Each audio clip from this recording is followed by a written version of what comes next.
And now, Deborah Kobylt live. Hi, everyone, and thanks so much for joining us today on our program. We have a wonderful guest joining us today, Antoinette Abbamonte. Antoinette is an extraordinary actress. She's a producer and was recently in the film since August. And she's joined today by her interpreter for the day, John Wolfe Nelson. Thank you so much for being here, Antoinette. Oh, thank you so much for having us. So it's really very exciting for me to be interviewing you because I saw your film and I was riveted. I couldn't stop watching it. I was telling all my friends about it. You did an extraordinary job in this film. You played a deaf person, a mother who is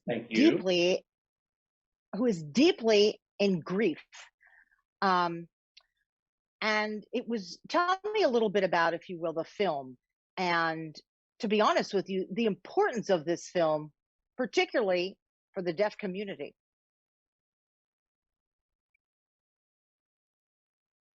Oh, okay. So,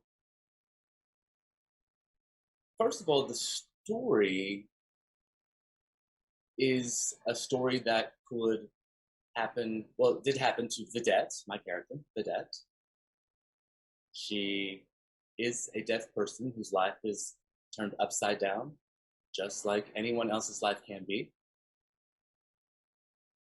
It was a great impact on her life. And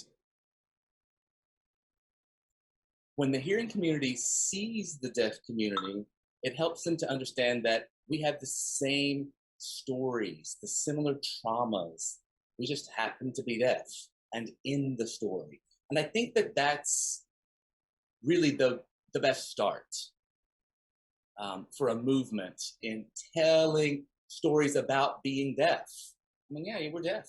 You see it, we know it, you understand it. It's just our life in story. We want other people to feel connected to us, or like connected to me as a mom, the character of Vedette as a mom, whose son, who is a mother. The story is deeply about love and forgiveness and relationships. So everything is right there.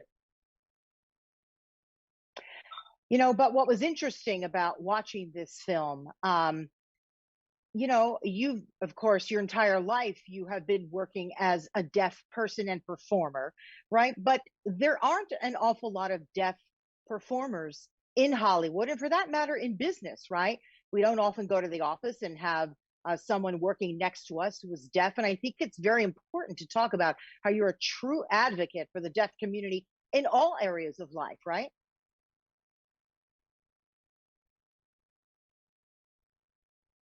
Yes, that's right. My first experience when I was very young in New York, I worked at Chemical Bank. And I worked there as a data entry clerk. After being there a few months, my supervisor came to me.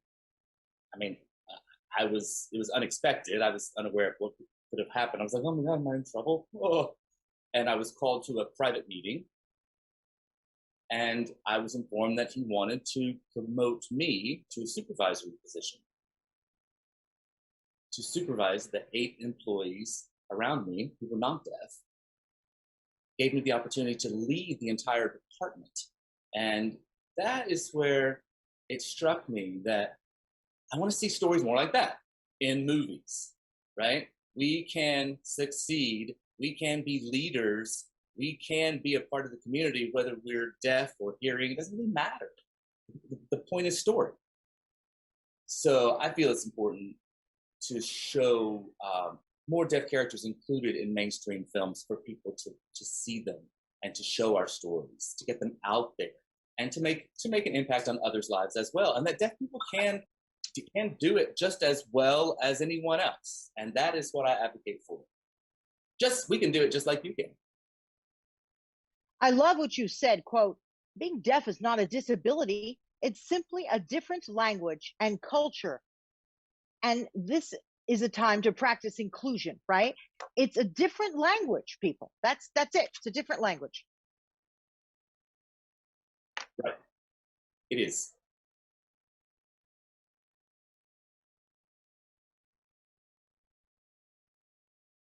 For people who are part of a disability community, being disabled means that you're focusing on what one can't do as opposed to what one can do. And we can get together and share our brilliance, our intelligence, our heart, our stories to great surprise, learning from each other. Anything is possible. Just in doing this interview, Antoinette, I've learned an awful lot about you. And I'm interested now in pushing out stories about the deaf community because of that. Oh, thank you.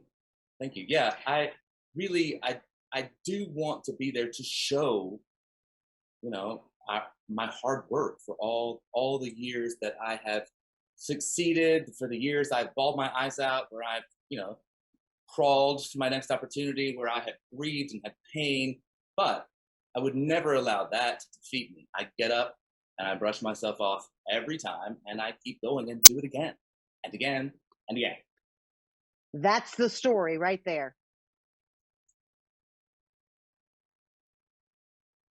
Talk a little bit about growing up in Brooklyn. Your parents were from Italy.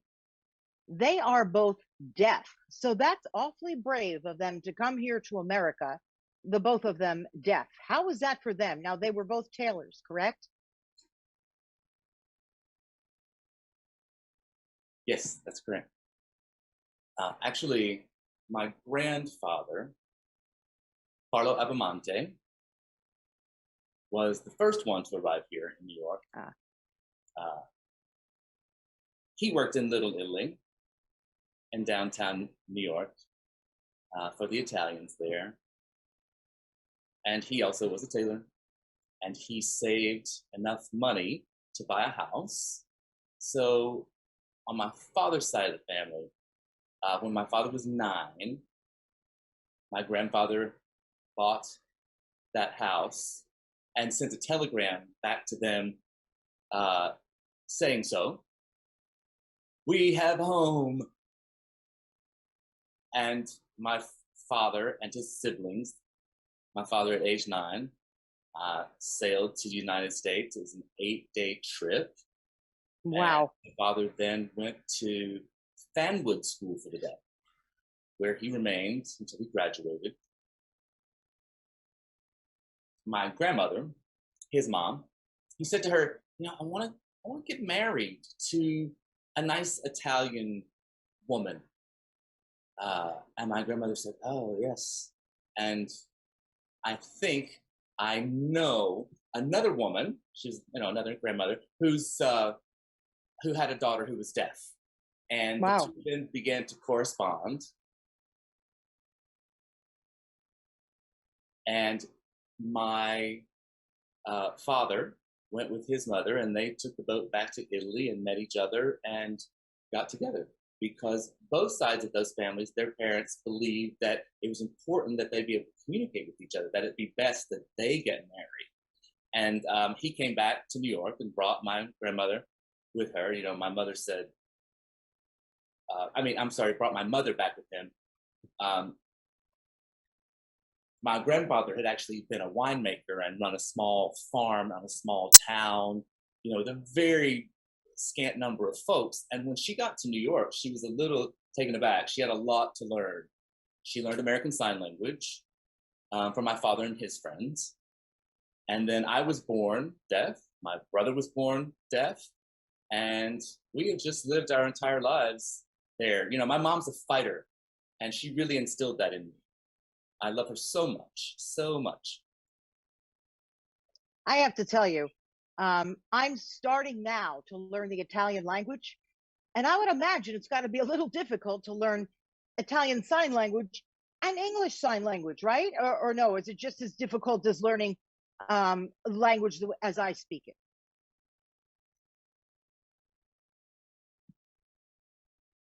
Well, you know, I do go to Italy, to my mother's hometown every summer.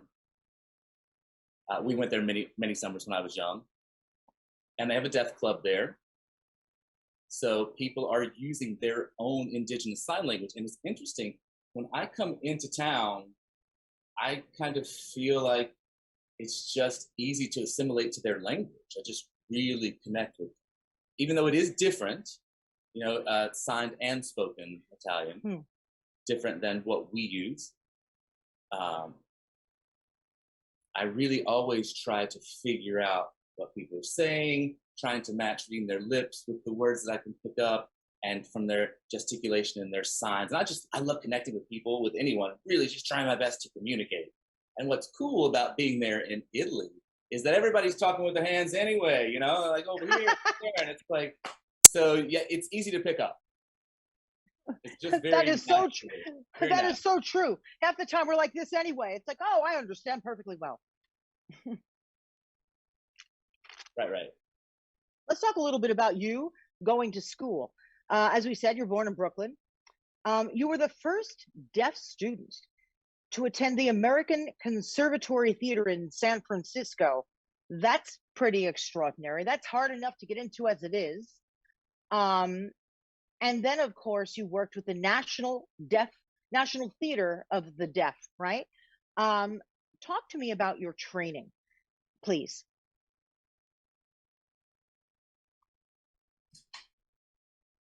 Oh gosh, I have taken many classes. ACT, the American Conservatory Theater, was Shakespeare training for me. I felt it was very important. I do feel that it's very important that any actor should take classes in Shakespeare. It's a great thing to have as a part of you, because there's such a range, tragedy to comedy, in Shakespeare. Yes. And so if you could embody that and be ready for anything, you'll be ready as an actor. So when I first fell in love with theater, I learned that I was going to have to take a lot of classes. Not a lot of offerings for deaf folks. So I had to go around to like schools for, you know, hearing actors and find a way to get interpreters to work with me to keep taking those classes. And I had just done it so many different ways, so many different methods I have studied. And, you know, there's never a time when I'm sitting in acting class thinking, please hurry up and watching the clock, ever. It's just my passion. And I love feeding myself by teaching myself. And I want other deaf people to join me too, because it's really exciting to share what I've learned from, you know, the hearing world and hearing actors with other deaf people. And because I want other deaf people to be successful and find joy in creating theater and performing. Now, for those people who might not understand, I'm going to ask this question for them. What is it like taking classes side by side with the hearing community? Was that a bit of a challenge for people in the hearing community initially to sort of, you know, figure out how to work with an actor who is deaf and their interpreter? Or was it something that they just sort of very easily assimilated to?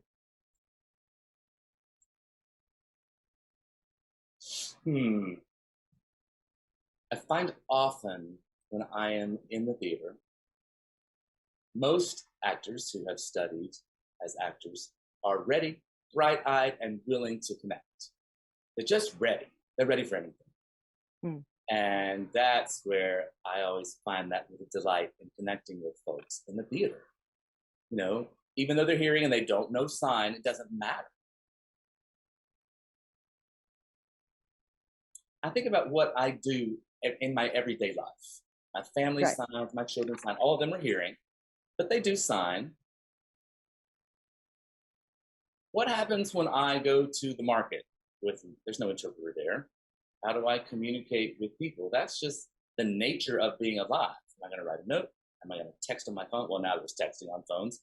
Am I going to point to my list? Am I going to gesticulate? Like, what am I going to do? I'm always finding a way. It's just natural.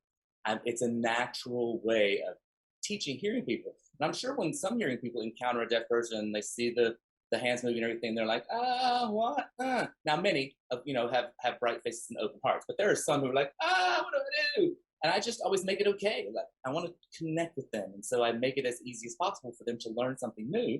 And then after they've met me, they're like, wow, look at that. I met a deaf person. I communicated. Yes.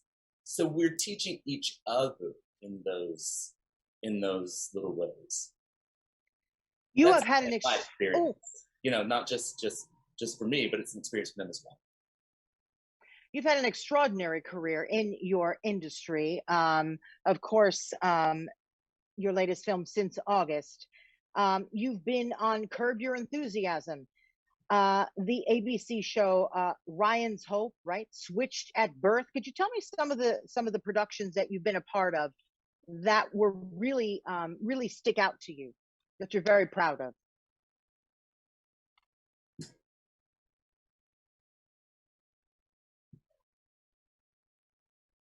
Oh gosh, all of them. I enjoy being in anything theatrical. Yeah. I telling a story. I think the most exciting was what? Oh, Since August. Since the movie Since August, it being out now, it's big in other countries, big in film festivals. We're being selected at the top. I mean, I can't really share details until they have made their announcements. But I promise I will follow up and share that with you when it comes. But my great excitement is that it's just being so well received in other countries. Also, I'm working on a new film.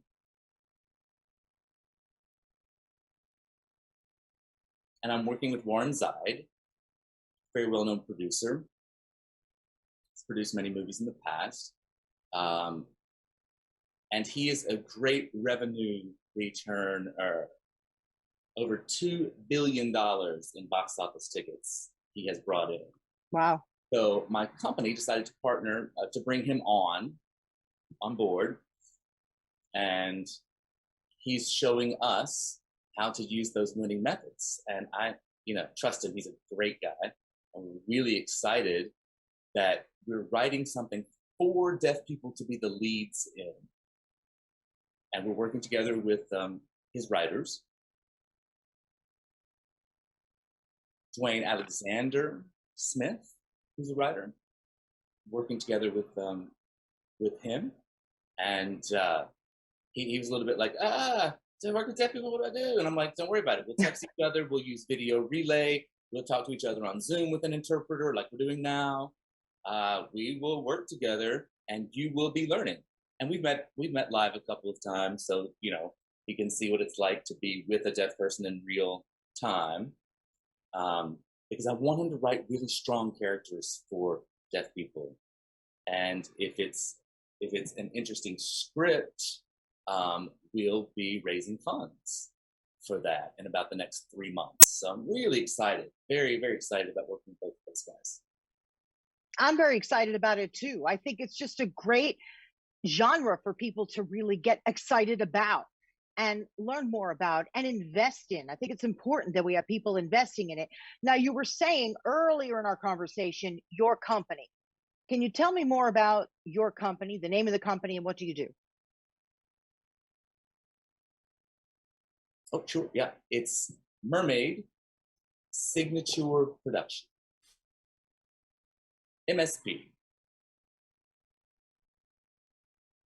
And we believe, my company, it's not mine, it is everyone who works there with me, our company, and my husband, we believe that it's best to work together to tell a story through film, to get stories out. Stories for young children who maybe live in other countries, who see a film with deaf characters being successful and being leads and thinking, I can do that. I want to do that. I want to be a doctor, or I want to be, the executive of a whatever kind of company. It gives them the idea that they have these opportunities through witnessing our stories. So that's one of my goals. Really, it's just the only way to get to folks is to share the story. Technology is just so far advanced and out there all around the world. We have the conduit to get the story out. You're beautifully inspiring, and it's also great that you are a woman who's doing this with your company and with your acting and all the work that you've done. So I salute you for that as well. So thank you for being part of our community and shining a spotlight on the deaf communities. Thank you very much for that. Now, you mentioned your husband. You have 4 children, 2 from a previous marriage and 2 from this marriage. Your children, you mentioned to me, they sort of help you, right? They're interested in all that you're doing, right, to help be an advocate for the deaf community, and they hear. You said. Yes, they're hearing. My husband Scott was married before. He had 2 sons, Austin and Brock. And the first time I met them, they were 5 and 3 years old. And they picked up sign really quickly. They have very different personalities. Austin likes to spell, and Brock likes to act things out, use facial expression, make it big. So they've got great personalities for that. I love them both. Scott is a wonderful father. I mean, I fell in love with him because he just great. He started taking classes the minute we met. He did not know sign language, and he decided to take ASL classes. He wanted to be able to communicate with my parents and my brother. And then Scott and I have 2 more children. 2 more boys. 4 boys altogether.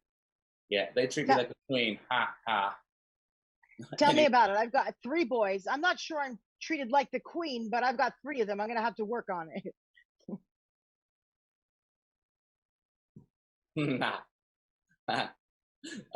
Dylan is 20 years old. And is it Jared?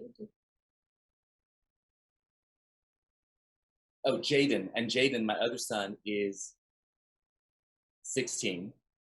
And they're both quite facile signers. They have excellent receptive skills.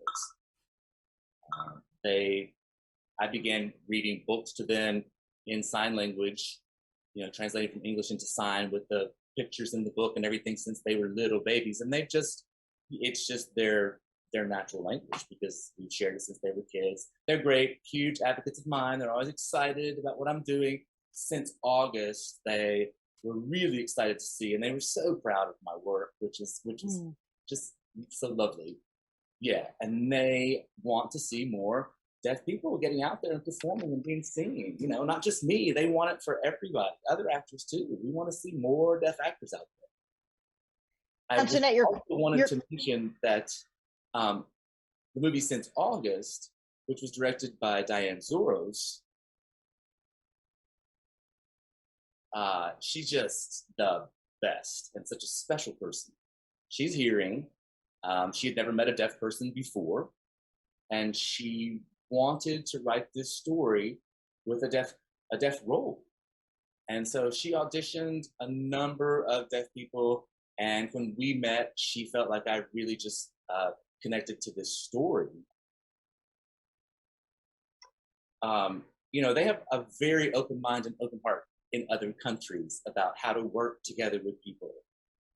Instead of that, I know everything, you're on my production. It's not like that. We didn't have that kind of attitude. It's a very open, very collaborative relationship. I would explain things to her about deaf people, and she picked it up quickly, and she taught me things too, about film. And she showed me a lot of things that were really exciting to me. So working with Diane was fantastic, and she really is one of my best friends now. It's primarily we'll be working together again a lot. It's primarily a female team, right, on that film, correct? Yes. Mm-hmm. Yep. all female. Yes, actually, and all from other countries as well. I think that that helps. It's easier for us to work together because we all have an open mind. It doesn't matter how we get there, it's sharing the passion and connection along the way. That helps a lot. Just a really wonderful, wonderful team, wonderful group of women to work with. I will just never forget that experience. Even my acting partner, Sabrina, She was just amazing. Amazing. Sabrina was extraordinary in this film as well. I'm sorry, I interrupted you, but she was extraordinary as well. Oh my goodness. People, you've got to see this film. It's so terrific. Oh. Yes, yes, yes.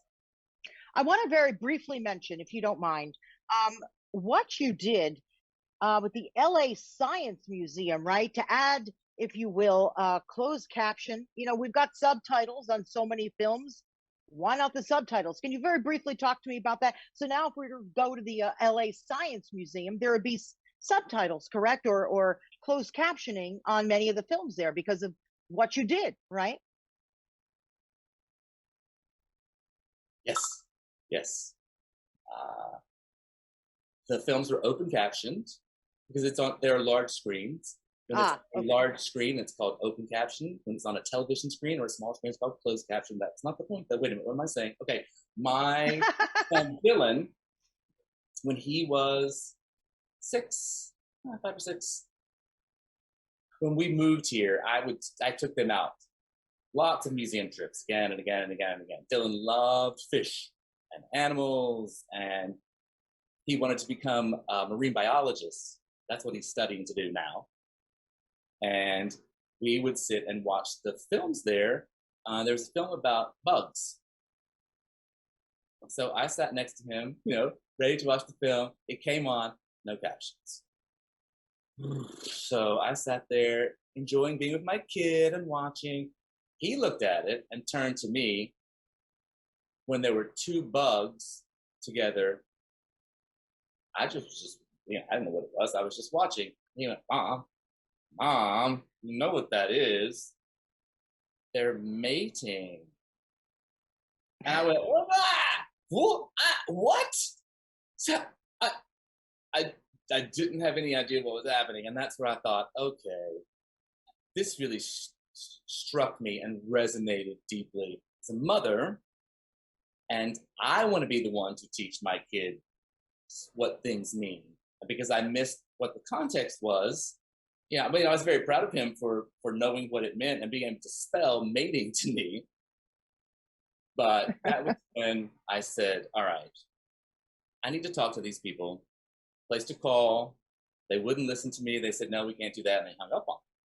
And so I looked and looked and looked and looked for a lawyer. Yeah, I looked and finally found a lawyer, pro bono, who wanted to take the case and said, yes, yes, yes, we can win this. I explained what happened. We both rolled our sleeves up. We successfully sued the LA Science Museum. I don't like to have to sue people, but as a last resort, it's sometimes the only way to teach people a lesson when they don't listen, is that they be reprimanded by the law to learn their lesson. Well, you taught them a lesson. Thank you. Yes, that's right.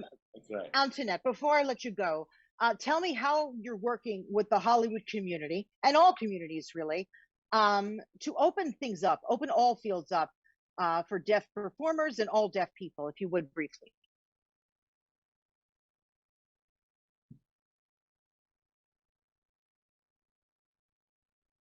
You know, it being me, folks being themselves, standing up with competence, regardless of whether people want to denigrate you or demean you. One has to find a way to work around things. There are lots of barriers out there for everybody, but you find your way around them. You know, depends on who you are, what you can crack open. You know, sometimes you find people who are willing to work with you and are easy to communicate with. Those people you have to seek out. Often I need an interpreter too, but I also want to work without an interpreter to show that I could be a leader as well and communicate on my own. I don't want a helper. and don't wait for my helper to get here. No, let's talk this out. I have a voice to exude who I am, of my culture, and I want other deaf people to follow that example as well.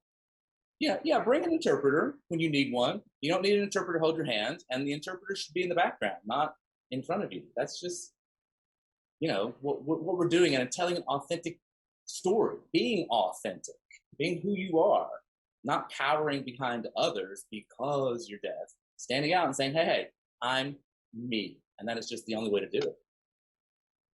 Antoinette, thank you so much for joining us today. And we're going to be watching since August on the film circuit. Tell us how people can watch it, because I had sort of had a special code to, be able to see it early. But when will people be able to see Since August? Would you tell us? I am waiting for the next big film festival to be announced, and then we will share the distribution information where it will be available. There will be screenings again, and we are in talks with 2 other American film festivals and now a foreign film festival. And when I know, I will let everyone know. We will too. We will too. Anything you'd like to add before I let you go?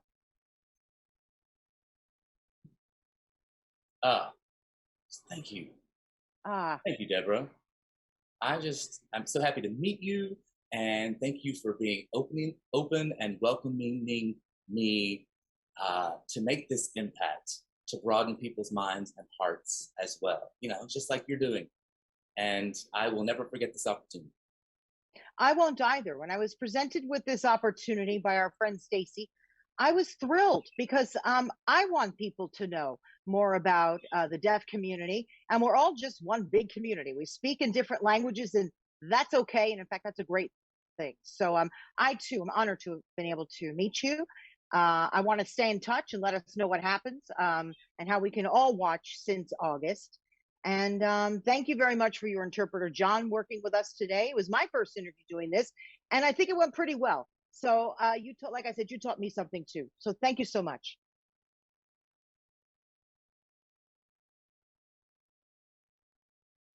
You so much. In fact, I'm going to end by saying this: ciao, ciao, because we're both from that same region of Italy, right? And that's another thing that binds us. Ciao, ciao. And everybody, I really appreciate all of you joining us for our show today. Now, you can see us on Facebook, on YouTube, on IGTV, and then just about any audio platform out there. Just put our names in and you'll find us, and you'll find our interview with Antoinette. So I appreciate all of you being here with us today. And again, please look out for the film Since August when it comes out. And thank you very much. Have a great day. Bye-bye. Thank you. Ciao, ciao. Ciao, ciao.